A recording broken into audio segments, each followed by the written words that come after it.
पिछले क्लास में हमने सेल के बारे में डिस्कशन किया था और हमने father concept and mother concept सीखा था। आज हम सेल के बारे में थोड़ा और इन्फॉर्मेशन कलेक्ट करेंगे। सेल को हमने कहा था पिछली बार में बिल्डिंग ब्लॉक ऑफ लाइफ।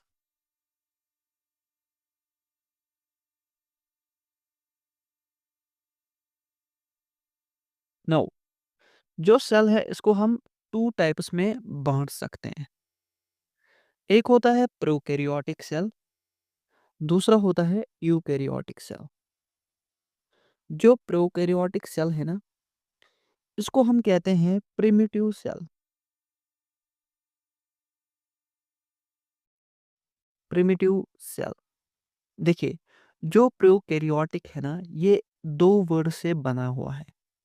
जो प्रो वाला वर्ड है इसका मतलब होता है बिफोर, एंड जो कैरियोट होना है यानी कि कैरी ऑन,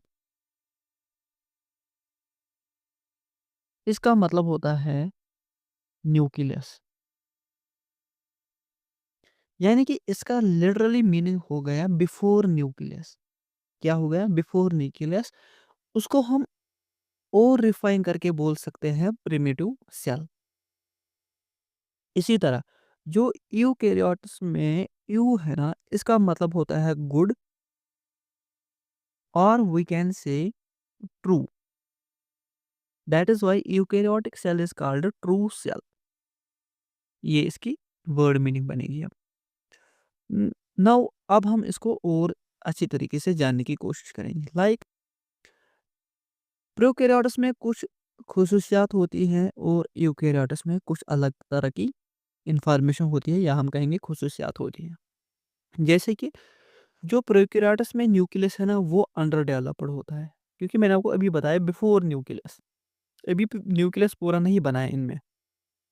लाइकवाइज हम यूकैरियोट की बात करें, इसमें न्यूक्लियस जो है ना, उसमें वो वेल डेवलप्ड है। जो प्रोकैरियोट्स होते हैं इनमें ओनली वन क्रोमोसोम होता है, एंड जो यूकैरियोट्स होते हैं इनमें मोर देन वन क्रोमोसोम प्रेजेंट होते हैं। जो प्रोकैरियोट्स है ना, इनमें मेम्ब्रेन बाउंड ऑर्गेनेल्स नहीं होते हैं, यानी कि ये एब्सेंट होते हैं। एंड जो यूकैरियोट्स में है ना, इनमें मेम्ब्रेन बाउंड ऑर्गेनेल्स प्रेजेंट होते हैं। अगर आप प्रोकैरियोटिक सेल की बात करें, इसका साइज होता है 0.5 टू 5 माइक्रोमीटर, एंड जो यूकैरियोटिक सेल है इसका साइज होता है 5 टू 100 माइक्रोमीटर। इसी तरह जो एग्जाम्पल हम लेंगे यहाँ पर प्रोकैरियोट की, bacteria and blue green algae. Eukaryotes में आप कोई भी ऑर्गेनिज्म ले सकते हैं except bacteria and blue green algae, because वो प्रोकैरियोट है। प्रोकैरियोट की एक और खुसूसियत ये है कि ये खाली यूनिसेलुलर हो सकते हैं। ये मल्टीसेलुलर कभी नहीं होंगे, यानी कि ओनली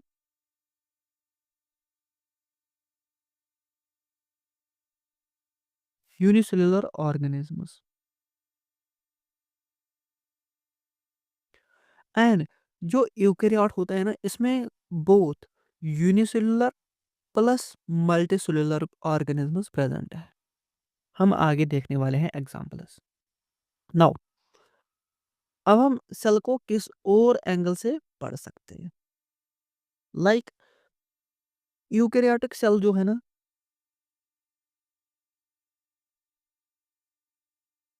देखिए, जो यूकैरियोटिक सेल है ना, ये दो टाइप की होती है। एक होती है एनिमल सेल, दूसरा होता है प्लांट सेल। एनिमल सेल में एंड प्लांट सेल में बहुत सारा डिफरेंस होता है। लाइक जो एनिमल सेल का साइज है वो स्मॉल होता है। जो प्लांट्स का सेल है उसका साइज में थोड़ा बड़ा होता है as compare to animal cell. Animal cell में सेल वॉल प्रेजेंट नहीं होता है, उसके बदले वहां पर प्लाज्मा मेम्ब्रेन यानी कि प्लाज्मा लीमा प्रेजेंट होता है। प्लांट सेल में प्लाज्मा लीमा यानी कि प्लाज्मा मेम्ब्रेन भी प्रेजेंट होता है, उसके साथ साथ सेल वॉल भी होता है। एनिमल्स में प्लास्टिड्स नहीं होते हैं, बट प्लांट्स में प्लास्टिड्स होते हैं। ये डिफरेंट टाइप्स ऑफ फूड को स्टोर करने में हेल्प आउट करते हैं। एंड जो वैक्यूल होता है ना, वैक एक तो छोटा होता है, दूसरा इसका नंबर सेल में बहुत कम होता है। जो प्लांट सेल है, इसमें वैक्यूल जो है ना, वो सबसे बड़ा पार्ट होता है। वैक्यूल अगर आप कहेंगे ऑलमोस्ट 40 टू 60% जगह लेता है प्लांट सेल का। उसका एक अपना पर्पस है। देखिए सेंट्रियोल्स जो है ना, एनिमल सेल में प्रेजेंट है, प्लांट सेल में सेंट्रियोल्स प्रेजेंट नहीं है। ये आपको याद रखना है। जो ऑर्गेनिजम्स है ना, वो या तो मल्टीसेलुलर हो सकते हैं या यूनिसेलुलर। हम यूनिसेलुलर की बात करें, an organism that is made up of only one cell is called as unicellular organism. उसको हम यूनिसेलुलर ऑर्गेनिज्म कहते हैं। For example euglena, paramecium and yeast, ये सारे क्या है, यूनिसेलुलर ऑर्गेनिजम्स। बट यहाँ पर इम्पोर्टेंट एक और चीज आपको मेंशन रखनी है, याद रखनी है। ये तीनों के तीनों क्या है, यूकेरियोट्स है। नाउ हमें पता है कि जो प्रोकैरियोट्स होते हैं वो खाली सिंगल सेल होते हैं, वो कभी मल्टीसेलुलर नहीं बन सकते। बट एग्जाम में यहाँ पर क्वेश्चन पूछा जा सकता है, which among the following is unicellular eukaryotic in nature. तो वहां पर अगर इग्लूना, पैरामीशियम या ईस्ट में से कोई भी ऑप्शन होगा ना, तो आपको क्या करना, उसी को टिक करना है। क्योंकि इग्लूना, पैरामीशियम एंड ईस्ट ये यूकेरियोट्स है बट यूनिसेलुलर है। ये बहुत अच्छा इंपॉर्टेंट पॉइंट है। मल्टीसेलुलर, मल्टीसेलुलर हम किसे कहते हैं? An organism that is made up of more than one cell is called as multicellular organism. जिसमें एक से ज्यादा सेल पाए जाते हैं, उसको मल्टीसेलुलर ऑर्गेनिज्म बोला जाता है। या हम ये भी कह सकते हैं कि if it has more than one kind of cells, if it has one or more than one type of cells, it is also called as multicellular organism, like plants, animals and fungus. These all are multicellular organisms. Now अगर हम multicellular organism को microscope के under check करेंगे, ये है leaf cell, ये है muscle cells. देखिए हमने क्या किया, हमने लीफ का थोड़ा सा पोर्शन काटा और उसको स्लाइड पे रखा, उसको फिर माइक्रोस्कोप के अंडर चेक किया, ठीक है ना। यहाँ से फिर हमने इसको माइक्रोस्कोप के अंडर चेक किया, तो वहां पर हमें इतने सारे सेल्स मिले। इसी तरह अगर हमने मसल का कोई टुकड़ा लिया, उसको फिर हमने स्लाइड पे रखा और माइक्रोस्कोप के अंदर देखा, हमें ये वाला स्ट्रक्चर दिखेगा वहां पर। ये कंपाउंड माइक्रोस्कोप की बात कर रहा हूं मैं यहाँ पर। तो आप देख सकते हैं कि एक छोटी सी स्पेस में बहुत सारी सेल्स प्रेजेंट हो सकती है। Now size of cell, size of cell varies, it varies according to its function and it is composition. इसकी कंपोजिशन क्या है, इसका फंक्शन क्या है, उसी अकॉर्डिंग सेल का साइज होता है। सेल का जो साइज है ये वेरी करता है। लाइक या तो ये माइक्रोस्कोपिक होगी, यानी कि ये सिंपल आइज से नहीं दिखेगी, हमें माइक्रोस्कोप का यूज करना पड़ेगा, उसको हम कहते हैं माइक्रोस्कोपिक। या या तो ये इतनी बड़ी होगी, हमें माइक्रोस्कोप की जरूरत नहीं होती है, उसको हम मैक्रोस्कोपिक कहते हैं। अगर हम सेल की यूनिट की बात करें, सेल को हम किस यूनिट में मेजर करते हैं, हम इसको माइक्रोमीटर में मेजर करते हैं। एक माइक्रोमीटर, आपको ये सिंबल याद रखना है, ये है माइक्रोमीटर का सिंबल। एक माइक्रोमीटर इक्वल टू होता है 1/1000 मिलीमीटर। जो दुनिया की सबसे स्मॉल सेल है ना, वो है माइकोप्लाज्मा। इसका साइज होता है 0.1 माइक्रोमीटर। एक माइक्रोमीटर भी नहीं, 0.1 माइक्रोमीटर। एंड जो लार्जेस्ट सेल है, वो है ऑस्ट्रिच का अंडा, ऑस्ट्रिच एग, जिसका साइज होता है 18 सेंटीमीटर। यानी कि ये किस कैटेगरी में आएगी, ये आएगी इस वाले कैटेगरी में, मैक्रोस्कोपिक। अगर हम ह्यूमन्स की बात करें और ह्यूमन्स में सेल का साइज़ की बात करें, ह्यूमन्स में सबसे छोटी सेल होती है स्पर्म सेल, जो सबसे बड़ी सेल है वो होती है ओवम, यानी कि ओवा सेल, जो फीमेल प्रोड्यूस करती है। जो स्पर्म का साइज़ होता है वो होता है 5 माइक्रोमीटर एंड जो ओवा का साइज़ है वो होता है 120 माइक्रोमीटर एंड जो लॉन्गेस्ट सेल है वो होती है नर्व सेल। ये अप टू 1 मीटर लंबी भी हो सकती है।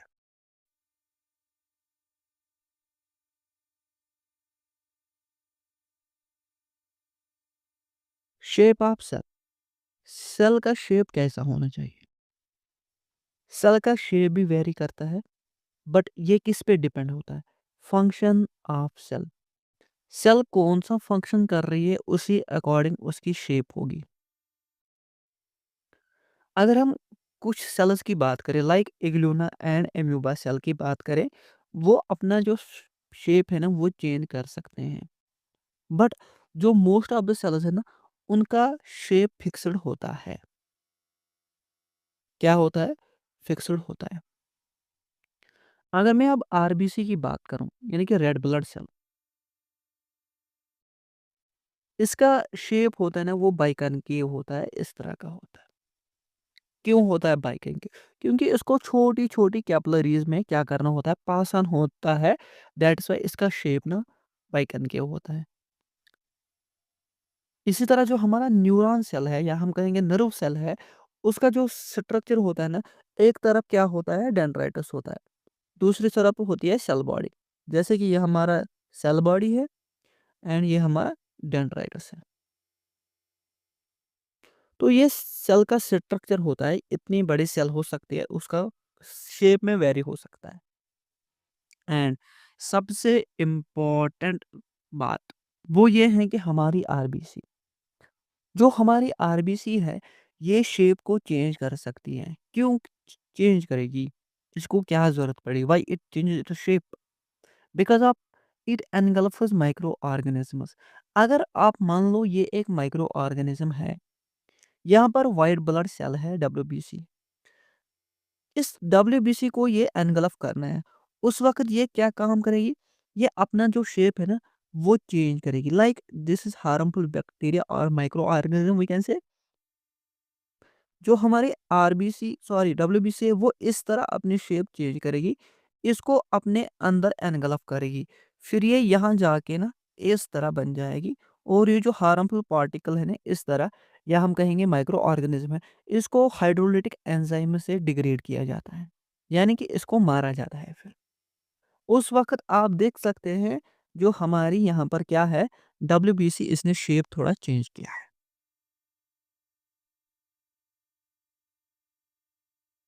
स्ट्रक्चर ऑफ सेल, जो सेल है ना, मैंने आपको अभी कहा कि इसका शेप वेरी हो सकता है, इसका साइज़ भी वेरी कर सकता है। बट अगर ये माइक्रोस्कोपिक सेल है, तो हम ये अपनी नॉर्मल आँखों से नहीं देख सकते। इसके लिए हमें एक इंस्ट्रूमेंट की ज़रूरत होती है, उसको हम कहते हैं माइक्रोस्कोप, ये वाला माइक्रोस्कोप है। मगर ये है कंपाउंड माइक्रोस्कोप। इसी तरह अगर हमें और फाइन डिटेल में देखना है ना, तो हमें उस वक़्त इलेक्ट्रॉन माइक्रोस्कोप की ज़रूरत पड़ेगी। जो कंपाउंड माइक्रोस्कोप है ना, इसकी जो मैग्नीफिकेशन पावर है वो है 2000 एक्स, यानी कि ये 2000 गुना किसी भी चीज़ को मैग्नीफाई कर सकता है। इसी तरह जो इलेक्ट्रॉन माइक्रोस्कोप है ना, इसकी मैग्नीफिकेशन पावर है 500,000, यानी कि ये 500,000 टाइम्स किसी भी चीज़ को क्या कर सकता है, मैग्नीफाई कर सकता है, एनलार्ज कर सकता है। ये हमें किस काम आता है? ये हमें अल्ट्रा स्ट्रक्चर्स को देखने में काम आता है। लाइक अगर हम बोलेंगे कि सेल इतनी बड़ी होती है, सेल के अंदर न्यूक्लियस इतना बड़ा होता है, बट अगर आपको मैं बताऊं कि सेल में एक और चीज होती है, राइबोसोम्स। राइबोसोम्स न्यूक्लियस के 1000th के बराबर होते हैं। तो वो तो कंपाउंड माइक्रोस्कोप से नजर नहीं आने वाला। दैट इज वाई उसको देखने के लिए एग्जाम्पल बोल रहा हूँ मैं, बहुत सारे ऐसे चीज़ें हैं सेल में जो हम खाली इलेक्ट्रॉन माइक्रोस्कोप से देख सकते हैं, वो हम कंपाउंड माइक्रोस्कोप से नहीं देख सकते। तो उस वक़्त हमें क्या चाहिए? हमें इलेक्ट्रॉन माइक्रोस्कोप चाहिए ही चाहिए। नाउ अगर मैं अब एनिमल सेल की बात करूँ, एनिमल सेल में क्या-क्या होना चाहिए? एनिमल सेल में nucleus, Golgi bodies, vesicles, plasma membrane, mitochondria, cytoskeleton, centriole, lysosomes, cytoplasm, endoplasmic reticulum and rough endoplasmic reticulum and smooth endoplasmic reticulum.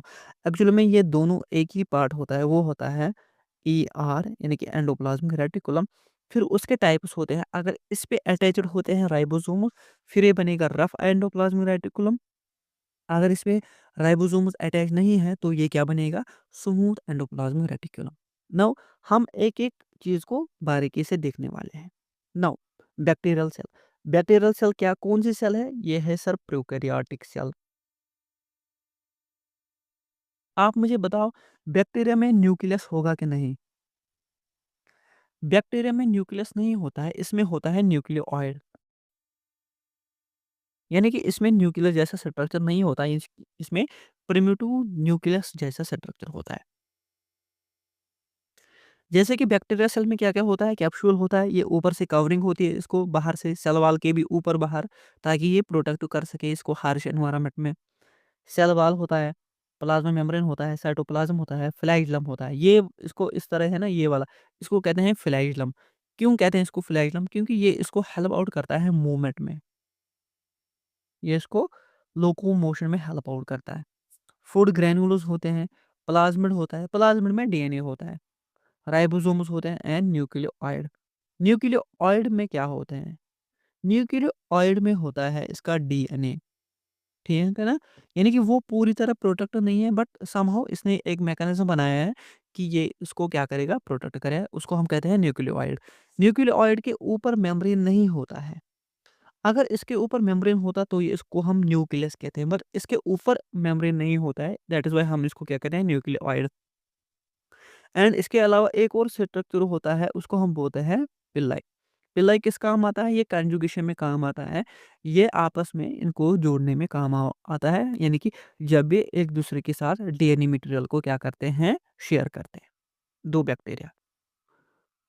Now structure of cell तो हमने अभी देखा कि स्ट्रक्चर को हम कैसे देख सकते हैं? सर माइक्रोस्कोप से देख सकते हैं। सेल में क्या-क्या हो सकता है? देखिए, सेल में मेनली 3 चीज़ होती हैं।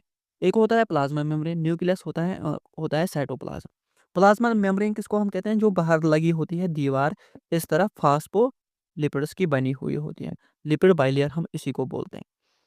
फिर होता है न्यूक्लियस। न्यूक्लियस सेल में एक फाइन स्ट्रक्चर होता है जिसमें डीएनए प्रेज़ेंट होता है, जो सेल का जेनेटिक मटेरियल है।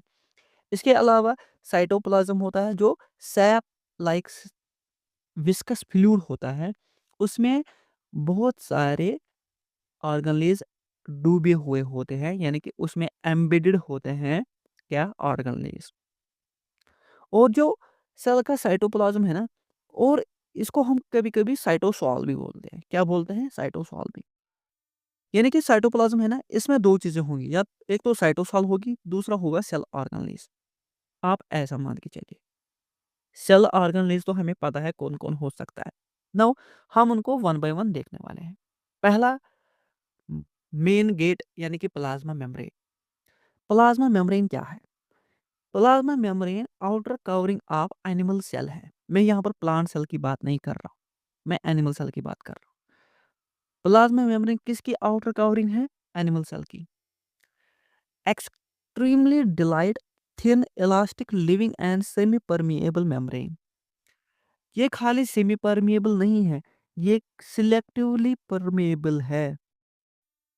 सर ये सिलेक्टिवली परमिएबल क्या होता है? ये उसी चीज़ को अंदर जाने देगा जिसकी इसको ज़रूरत होगी सेल को। ये फ़ुज़ूल चीज़ों को अंदर-बाहर जाने की नहीं देगा। It is like a gatekeeper on the surface, और भी कैसे सेल के लिए एक गार्डियन का काम करता है। इसमें 2 लीफ लेटर्स होते हैं, एक होता है outer leaflet and inner leaflet, यानी कि ये आउटर लीफलेट है, ये इनर लीफलेट है। ये जो हो ना यहाँ पर, इनको हम कहते हैं फॉस्फोलिपिड्स। ये है ना फास्फोलिपिड इस तरह होता है। फास्फोलिपिड में ये होता है पोलर हेड एंड ये होती है क्या नॉन पोलर आर्म्स। यानी कि जो पोलर हेड है ना ये वाटर लविंग है, हाइड्रोफिलिक है एंड जो आर्म्स है ना ये हाइड्रोफोबिक होती है। एंड जो thickness of membrane is 75 to 110 angstrom. इसको हम किसके अंडर देख सकते हैं? माइक्रोस्कोप के अंडर, खाली माइक्रोस्कोप के अंदर देख सकते हैं। फंक्शन क्या है प्लाज्मा मेमोरी की? Maintain shape size and of the cell, protects internal contents of the cell, regulators entry and exit of substances in and out of the cell, maintenance homeostasis. ये cell का काम है। Now cell wall. Cell wall किसका feature है? Sir cell wall एक तो bacteria में भी प्रेजेंट होता है, बट खुसूसन ये प्लांट्स का पार्ट है। प्लांट्स, ये क्या होता है? Non living and outermost covering of plants and bacteria, can be tough, rigid and sometimes flexible, made up of cellulose, hemicellulose and pectin. Cellulose, hemicellulose या पैक्टिन का बना होता है कौन सा? Cell wall. May be thin और thick multi layer structure. इसका जो थिकनेस है ना वो 50 टू 1000 एंगस्ट्रॉम होता है। फंक्शन इसका क्या होता है? Provides definite shape, strength and rigidity. अगर आपने देखा होगा जो प्लांट है ना, अगर आप प्लांट को देखेंगे इस तरह, उसका आप ऊपर वाला बार्क उठाएंगे ना, आप उसको नहीं उखाड़ सकते। क्यों नहीं उखाड़ सकते? क्योंकि वो हार्ड है, बिकॉज ऑफ सेल वॉल। उसको एनवायरनमेंट की हार्श कंडीशंस को फेस करना पड़ता है प्लांट को। दैट इज वाई कुदरत ने उसको यही निज़ाम दिया है। जो इंसान है ना और एनिमल्स है ना, इनको उतना हार्श एनवायरनमेंट फेस नहीं करना पड़ता। दैट इज वाई कुदरत ने इनको प्लाज्मा मेम्ब्रेन दिया है और इसके अपने अपने फायदे एंड नुकसान हैं। Prevents drying up desiccation of cells, यानी कि ये सेल्स को खुश्क होने से बचाता है प्लांट सेल्स को। Helping in control cell expansion, ये सेल एक्सपेंशन को कंट्रोल करने में हेल्प आउट करता है। यहाँ पर लिखा है इसने एक और अहम point, protect cell from external pathogen, यानी कि बाहर जो माइक्रोब्स प्रेजेंट होते हैं वो सेल को अटैक नहीं कर पाते हैं, क्योंकि वो तो इस सेल वॉल से ही पास नहीं होते हैं। Now nucleus. Nucleus is called control centre of cell.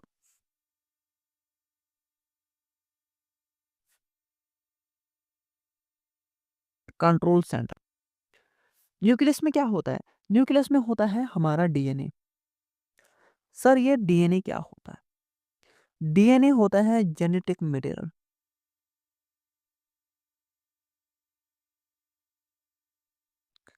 Genetic material किस काम आता है? आप मान लो जो सेल है ना, ये एक फैक्ट्री की तरह काम करता है। जो फैक्ट्री का बॉस है ना वो न्यूक्लियस है। जो बॉस का माइंड है ना वो हमारा डीएनए है।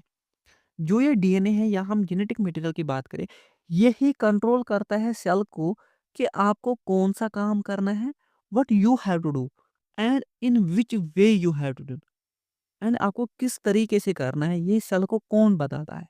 ये उसको जेनेटिक मटेरियल बताता है। ठीक है ना? हम देखेंगे कौन कौन सा पॉइंट है यहाँ पर। Then spherical body located near the centre of the cell, यानी कि ये न्यूक्लियस की बात कर रहे हैं यहाँ पर। Diameter where is from 10 to 25 micrometre, present in all the cells except red blood cells and sieve tubes. ये आपको इंपॉर्टेंट पॉइंट बन रहा है किसके लिए? एग्जाम के लिए। इसको आप हैशटैग लिखिए इंपॉर्टेंट। क्यों इंपॉर्टेंट है ये? देखिए, वहां पर आपको पता है हर किसी सेल में न्यूक्लियस होता है, बट यहाँ पर हमें दो सेल मिली जिनके पास न्यूक्लियस नहीं होता है। एक तो होती है आरबीसी, दूसरी होती है सीयू ट्यूब सेल। सेल इनमें न्यूक्लियस क्यों नहीं होता है?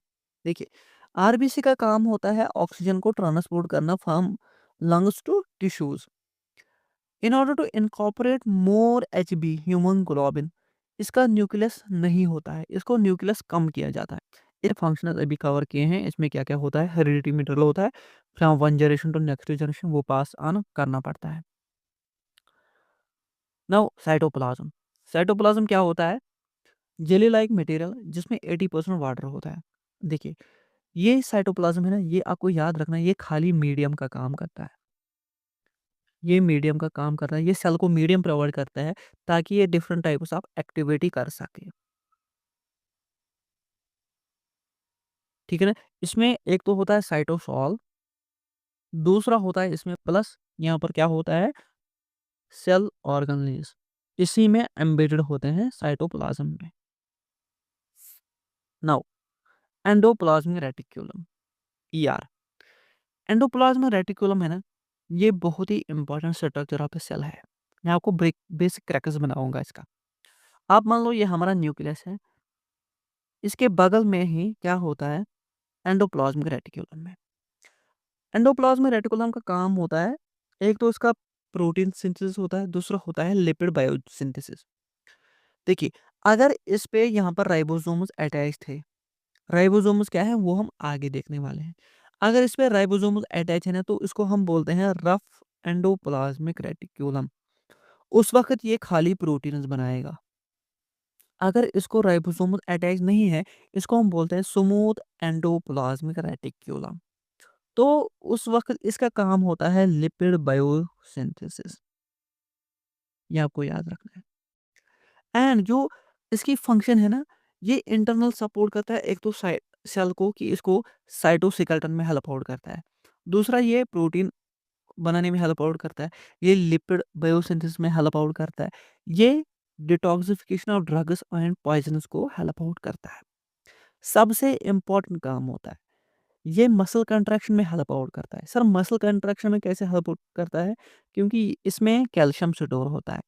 कैल्शियम हमारे मसल्स को कंट्रैक्ट एंड रिलैक्स करने में हेल्प आउट करता है। Golgi bodies discover by Camillo Golgi, उनके ऑनर पे ही इसका नाम गोल्गी बॉडी पड़ा। गोल्गी बॉडी जो है ना, ये एक ऐसा स्ट्रक्चर है जो सेल में आप मान लो किसी भी चीज़ को ठिकाने लगाने का काम करता है। सर क्या? मगर ये एक कुरियर सर्विस जैसे प्रोवाइड करता है। जैसे आप किसी चीज़ को ऑर्डर करते हैं अभी, वो आपके घर पे पहुँच जाता है।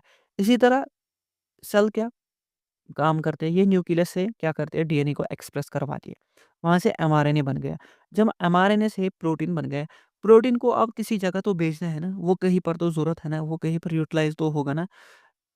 वो कैसे वहाँ पर ट्रांसफ़र होगा? वो वहाँ पर पैकेट्स के थ्रू जाता है via Golgi body. Golgi body में वेसिकल फॉर्मेशन होती है, उस चीज़ को पैक किया जाता है, फिर उसको ट्रांसपोर्ट किया जाता है फाइनल डेस्टिनेशन पे। यहाँ पर आप देख सकते हैं, ये है इनकमिंग ट्रांसपोर्ट वेसिकल। ये होता है सिस फेस, ये होता है ट्रांसफेस एंड इसमें सिस्टर्नी होते हैं। ये जो सिस्टर्नी है ना, ये 2 ऑर्गेनेल्स में प्रेज़ेंट होते हैं। एक तो ये गोल्गी बॉडीज़ में प्रेज़ेंट होते हैं, दूसरा ये माइटोकॉन्ड्रिया में प्रेज़ेंट होता है। मैंने आपको अभी बताया कि ये करता है पैकेजिंग ऑफ मटेरियल्स, ये डिलीवरी करता है उनकी सिंथेसिस के बाद, फिर उनको क्या करता है वैक्यूल्स में बंद करता है, सेक्रेटरी वेस्क्यूलर में बंद करता है, फिर उनको क्या करवाता है ट्रांसपोर्ट करवाता है जहाँ पर उनको जाना होता है।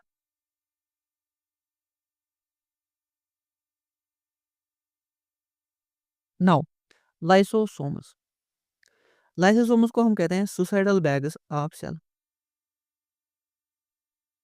सुसाइडल बैग्स क्यों?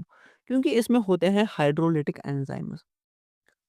अगर सेल को कभी डेंजर लगा कि मुझे पैथोजन ने अटैक किया है ज़्यादा, मैं अपने जो इंडिविजुअल हैं उसके लिए हार्मफुल हो सकती हूँ। ये अपने आप को इन्हीं हाइड्रोलिटिक एंजाइम से क्या करवाती है डेथ करवाती है। उसको हम उस वक़्त बोलते हैं प्रोग्राम्ड सेल डेथ पीसीडी करवाती है। प्रोग्राम्ड सेल डेथ यानी कि अपने आप को इंसान को बचाने के लिए या मल्टीसेलुलर ऑर्गन को बचाने के लिए ये अपनी जान खुद लेती है, उसको हम पीसीडी बोलते हैं। फंक्शंस क्या करता है? अगर कोई भी फॉर एग्ज़ाम्पल अभी पैथोजन आया, ये सेल है, इसको अभी पैथोजन ने अटैक किया, वो अंदर आया इस तरह। अब हमें क्या करना है, इस पैथोजन को हम कैसे ख़त्म कर पाएँगे? सर इस पैथोजन को हम करेंगे वेसिकल में बंद, इस तरह हम ऊपर से कोट करेंगे, फिर इसको फ्यूज़ करवाएँगे किसके साथ?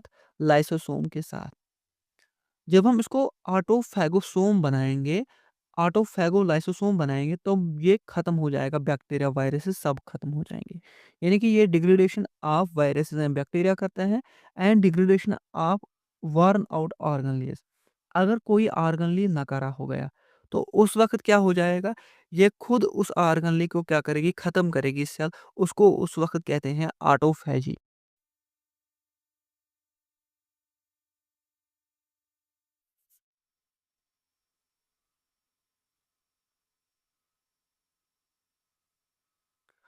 वैक्यूल, वैक्यूल क्या होता है? ये एक, आप मान लो एक स्पेस जैसा स्ट्रक्चर होता है। इसमें क्या होता है? इसमें लिक्विड होता है, सैप होता है। उसमें होता है वाटर, शुगर एंड आयन्स। जो एनिमल सेल का वैक्यूल है ना, वो एक तो स्मॉल होता है या तो टेम्परेरी होगा। बट जो प्लांट का वैक्यूल है ना, ये बहुत सारी जगह लेता है। एंड जो वैक्यूल है ना, ये भी मेम्ब्रेन बाउंड है। इसका जो मेम्ब्रेन है ना, उसको हम टोनोप्लास्ट कहते हैं। ये आपको कभी-कभी पूछा जा सकता है। Membrane of vacuole is called tonoplast. ना उसका फंक्शन क्या है? Store various substances including waste products, maintain osmotic pressure of the cell, यानी कि ये ऑस्मोटिक प्रेशर बैलेंस करती है। Store food particles in amoeba cell, ये अमीबा सेल की बात हो रही है यहाँ पर। Provide turbidity and rigidity to the cell. Mitochondria, आप मान लो ये पावर हाउस ऑफ सेल है। Power house of cell, sir इसको पावर हाउस ऑफ सेल क्यों कहते हैं? क्योंकि ये जनरेशन ऑफ एटीपी करता है। सर ये एटीपी क्या है? एटीपी आप मान लो ये करेंसी ऑफ सेल है, energy currency of cell. Sir क्या, मुझे ये समझ नहीं आया एनर्जी करेंसी ऑफ सेल। जैसे आप मार्केट में भी जाओगे, आपको कोई काम करना है, आपको कुछ खरीदना है, आपको उसके लिए पैसे चाहिए। आप डॉलर में दो, आप रुपये में दो, ये आप तक है। नाउ इसी तरह अगर सेल में से कोई भी काम करना है ना, उसके लिए पैसा चाहिए। वो पैसा होता है एटीपी, एडेनोसिन ट्राइफॉस्फेट। ये कहाँ पर जनरेट होते हैं? ये जनरेट होते हैं माइटोकॉन्ड्रिया में। माइटोकॉन्ड्रिया डबल मेम्ब्रेन ऑर्गेनली होता है। इसमें एक प्रोसेस होता है, उसको हम बोलते हैं इलेक्ट्रॉन ट्रांसपोर्ट चेन, ईटीसी हम बोलते हैं। इलेक्ट्रॉन ट्रांसपोर्ट चेन की ही वजह से एटीपी की सिंथेसिस होती है और वो फिर यूज होता है different processes by the cell. Now एक सेल में कितने माइटोकॉन्ड्रिया होते हैं, ये उसकी फंक्शन पे डिपेंड है। देखिए, अगर सेल का कोई ऐसी जगह पाई जाती है जहां पर उसको क्विक फंक्शन करना है, तो उस वक्त उसमें माइटोकॉन्ड्रिया का जो क्वांटिटी होता है ना, वो ज़्यादा होना चाहिए। इसी तरह अगर कोई सेल है, उसको उतना प्रेशर नहीं है काम का, तो उसमें जो माइटोकॉन्ड्रिया की क्वांटिटी होती है ना, नंबर्स होते हैं ना, वो कम हो सकते हैं। क्लोरोप्लास्ट जो दुनिया चलाता है, वो है क्लोरोप्लास्ट। सर कैसे? क्लोरोप्लास्ट खाली प्लांट्स में प्रेजेंट होता है and some bacteria also, photosynthetic bacterias. जो क्लोरोप्लास्ट है ना, ये भी डबल मेम्ब्रेन ऑर्गेनली होता है। ये खाली मेनली प्रेजेंट होता है प्लांट्स में, मैं प्लांट्स की बात करूंगा। इसमें सर क्या चीज़ होती है जिसको ये स्पेशल बना दिए? सर इसमें होता है क्लोरोफिल।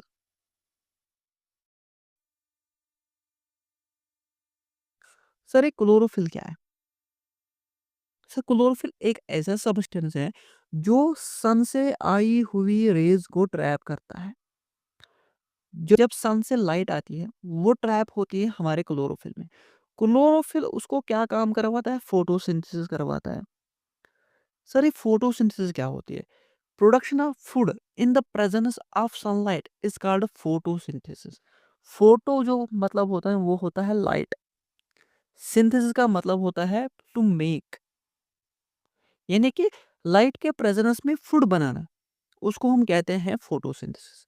सिंथेसिस में एक रिएक्शन होती है, C6H12O6, यानी कि ग्लूकोज बनता है वहां पर due to the hydrolysis of, और we can say photolysis of water. ये बहुत ज़्यादा वास्ट सब्जेक्ट है, हमें उस बायोलॉजी में नहीं जाना है। बस आपको याद रखना है क्लोरोप्लास्ट क्या होते हैं, ये ऐसे ऑर्गेनेल्स होते हैं, ये ऑलमोस्ट प्लांट्स में पाए जाते हैं, सारे प्लांट्स में and some bacteria, photosynthetic bacteria. यहाँ पर एक प्रोसेस होती है, उसको हम बोलते हैं फोटोसिंथेसिस, वो होती है क्लोरोफिल में। क्लोरोफिल ऐसा क्या चीज़ है? क्लोरोफिल ट्रैप करता है सनलाइट, फिर उसको यूज़ करता है किसको बनाने में? ग्लूकोज़ को बनाने में, C6H12O6 को बनाने में।